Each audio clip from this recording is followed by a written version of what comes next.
মানে অশোক সিংঘালে ভাওনাৰ বিষয়ে কি জানিব?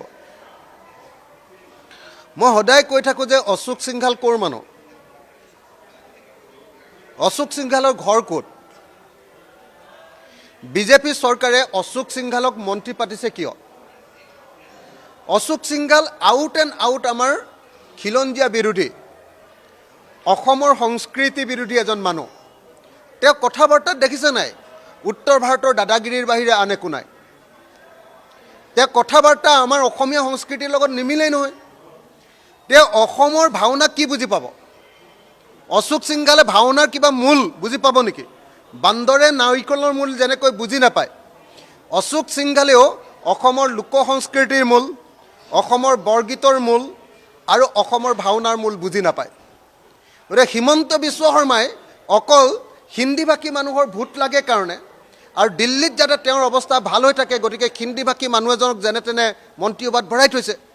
গতিকে এনেকুৱা দুষ্ট প্ৰকৃতিৰ মানুহে যি অকল অসমত লুণ্ঠন কৰিবলৈ আহিছে, অসমৰ কাৰণে কাম কৰিবলৈ অহা নাই, তেওঁ ভাওনাৰ বিৰুদ্ধে বক্তব্য দিবই।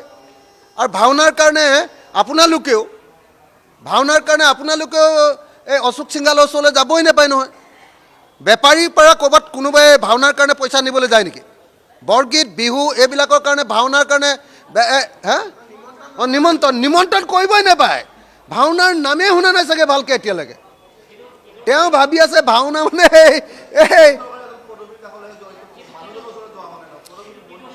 সেই মানুহজন অসমীয়া মানুহ নহয়। অসমলৈ কেতিয়া আহিলে? মই সদায় সুধি থাকোঁ, অশোক সিংঘাল অসমলৈ কেতিয়া আহিলে? তেওঁ ঘৰ ক'ত? তেওঁ অসমৰ ঠিকনা ক'ত? তেওঁ অসমত লুণ্ঠন কৰি, গোটেই গুৱাহাটীৰ মাটি লুণ্ঠন কৰি এপাৰ্টমেণ্ট বনোৱাৰ বাহিৰে অসমত তেওঁৰ অৱদান কিবা আছে নেকি? লুণ্ঠনৰ বাহিৰে তেওঁৰ কিবা অৱদান আছে নেকি?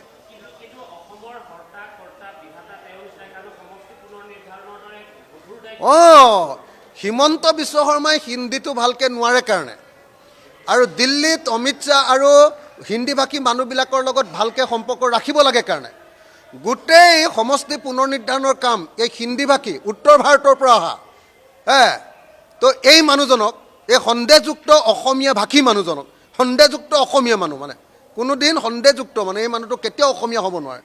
1000 বছৰ থাকিলেও নোৱাৰে। কাৰণ একদম আপুনি কালচাৰটো চাবচোন, অসমীয়া বিৰোধী কালচাৰ। একদম কালচাৰটোৱে দাদাগিৰি, উত্তৰ ভাৰতৰ দাদাগিৰি কালচাৰ হয়নে নহয়? আপোনালোকে চাব, আপোনালোকৰ লগত কথা পাতিলেও যেনেকৈ কথা পাতিব, মইতো কথাই নাপাতো, সেইকাৰণে মই ওলোটাই দমহে দিওঁ অকল।